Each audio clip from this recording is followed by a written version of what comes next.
Hello everyone and welcome back to another video. Today we're going to be looking at the prawn masala. This is quite a simple, I know I say every single video that the recipe is very easy and simple and delicious, but again it's use 5 spices, so Garam Masala, which is a blend of black cardamom, or most companies don't actually use black cardamom, but we do because that's the authentic way to make it. So black cardamom, black peppercorns, cumin, cinnamon, and nutmeg. There's cloves in there, so it's 6 spices. It's a very peppery blend. It's not, I wouldn't describe it as spicy. It's very warming. If you think of black pepper, that heat is what kind of gives Garam Masala its background, but it's also got some very kind of sweet floral notes which come from the cloves and the cinnamon, which is why at the end of it, in India you'll find that they'll sprinkle Garam Masala on at the end of cooking, as well as putting it in when they're actually cooking it. And the reason for that is like I said, when you put it in when the dish is cooking, that's how you get the peppery, hot backtones. But when you put it on at the end, you get the nice kind of more, you still get the peppery notes, but you get the floral kind of sweet notes through that get lost in cooking. So I'm just going to take you through what we've got. So this is what we're going to be using today. We've got 3 minced garlic cloves. We've got a thumb-sized bit of ginger which has been peeled and then grated. We've got 1 large onion which has been chopped. It doesn't need to be finely chopped, just roughly chopped. Then we've got turmeric, sweet paprika, that's just normal paprika, garam masala, cayenne pepper, fenugreek, and coriander seeds in here. So you might be thinking, why does this recipe use sweet paprika and cayenne pepper when it's a curry? And the only reason for that is because at the moment I don't actually make Kashmiri red chili powder, which is, if this was a truly authentic dish, then it would be using red chili powder, Kashmiri chili powder. Kashmir is just a region in India. So instead of that, I mix sweet paprika and cayenne pepper to kind of get that heat, the chili heat through, as opposed to the peppery heat which comes from the garam masala.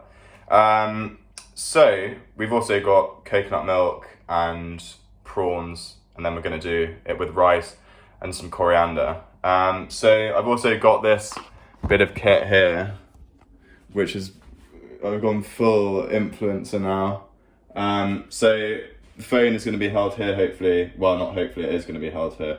And then I'm going to try and get a downward view into the pan so you can see exactly what's going on. Instead of me propping it up on some books being held with bananas, which is what I had to do last video. So I will start cooking now. We're ready to go.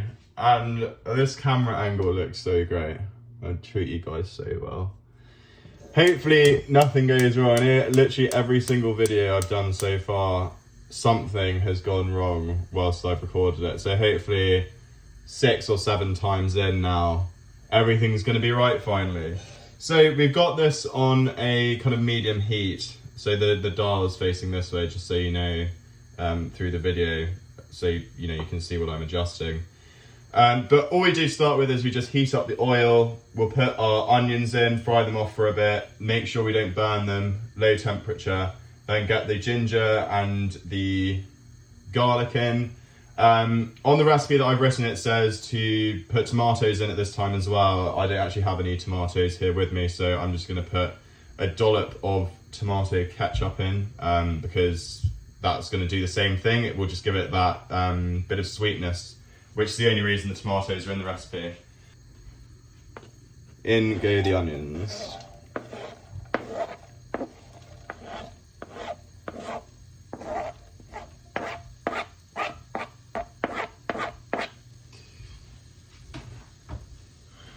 So like I said, just nice light heat. I'm going to turn it up a tiny bit, but we really want to make sure we're not burning anything. And I know I bang on about that in every single video, but it is the most, like your onions and your garlic, everything you do at the start is absolutely vital to the end dish. So these have been going for about a minute now, and this is the point where you want to add your ginger and your garlic. So I'm just going to do that now. In goes the ginger and then the garlic. You don't have to add it in that order. So just keep giving everything a good stir. Make sure everything's getting enough heat, nothing's stuck on the side, because if it is stuck on the side, especially if you're using a cast iron pan, then it is going to catch. So be really careful of, you know, anything that's getting kind of caught up on the side there.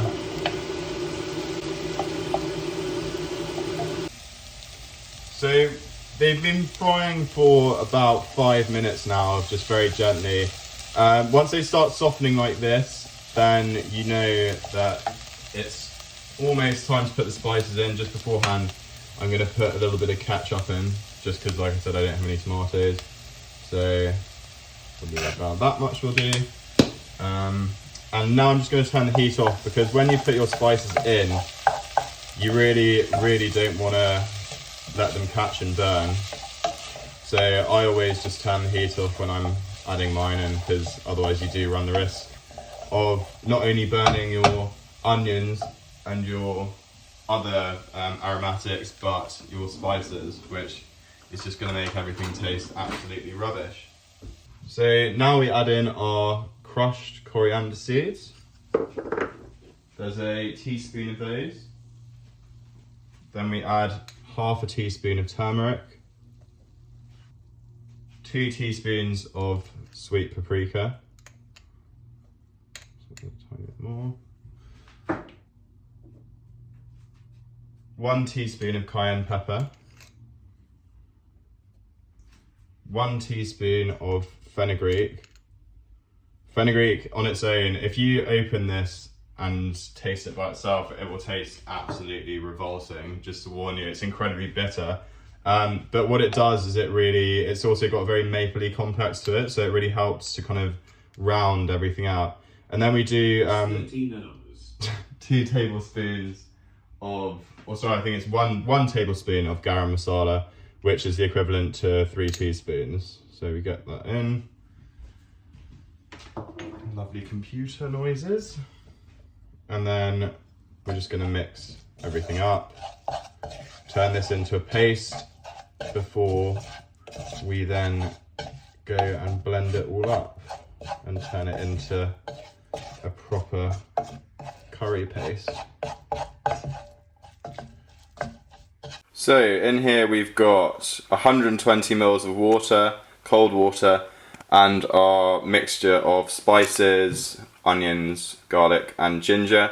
What we do now is we just blend it up. If you haven't got a piece of equipment like this, then I don't know, use something like a Magimix or a smoothie maker. I'm sure that will work just fine.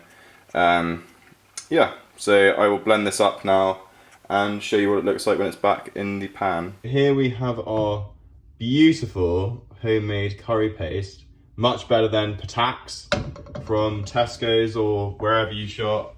This stuff is a million times better. Do not use that stuff from the shops. It's just not fresh. It's rubbish. When you taste this, your taste buds will just be blown away. I tell you that. So we have our paste. We then add another tablespoon of oil.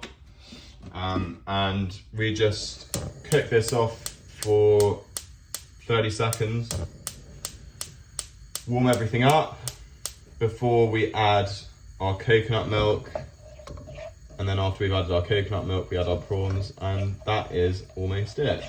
So yeah, very quick, very easy. So I'm just going to let this heat up now. So it started heating up now. We just add our coconut milk, 250 mils. Give it a mix, and this will thicken up straight away. I'm just gonna add a bit of water because I don't have enough coconut milk. So that's probably about 250. This is what I mean when, you know, if you don't have stuff, then just think and improvise. It's not that challenging if you really put your mind to it. It will take you about 30 seconds to kind of figure out what you need to do. And, you know, as you go along, just taste it. You know, so I had a taste of this paste rhymes, to see, you know, what effect the ketchup had on it, whether I needed to add more, if it was sweet enough, and it was all fine. But, you know, it's good to just keep on tasting throughout the process so you know what's going on rather than kind of just relying on what you're seeing going on. We then add a good pinch of salt. Usually I would just add table salt, but I've actually run out of table salt, so I'm having to use this very posh Maldon salt, which you shouldn't use in your cooking, by the way. It's very expensive compared to fine salt, and it makes absolutely no difference. The only reason you use Maldon salt is for the texture. So, you know, if you're putting it on scrambled eggs or something, then go ahead. If you're seasoning something over the top, great, go and use Maldon salt. It's much nicer than fine table salt. But if you're seasoning your food whilst you're cooking it, then just use fine salt. You know, it really doesn't make much of a difference at all, apart from just saving you some money. So we just cook this for a few minutes now, and then we add the prawns, which I'll do in a minute, and that is almost it. This is now ready to add the prawns when it's up to a simmer, so we just take them, put them in. This is for 4 people, so I'm doing 500 grams, so you just get those in. And then we literally just leave it like this, and the prawns will take on the wonderful flavour of our homemade curry paste, not Patak's curry paste, our homemade curry paste. And then it will be ready to go. We cook our rice, we put a bit of coriander with it, a bit of yogurt, sprinkle the garam masala over, and that's it. So I will show you guys when this is ready. So here we have it, the beautiful prawn masala. We've just got some coriander and a bit of yogurt to kind of help the heat out. Also provide a bit of acidity, which, you know, whenever you're cooking, whenever you finish, it's really good to think of something acidic, you know, like something like lemon, for example, to put over at the end, because it just helps, you know, clean your palate off, so that you can actually taste more throughout each bite, rather than just, you know, eating and not actually being able to taste that much because of the heat or whatever. So that's it. I hope you enjoyed, and I will be making another video very soon. Bye.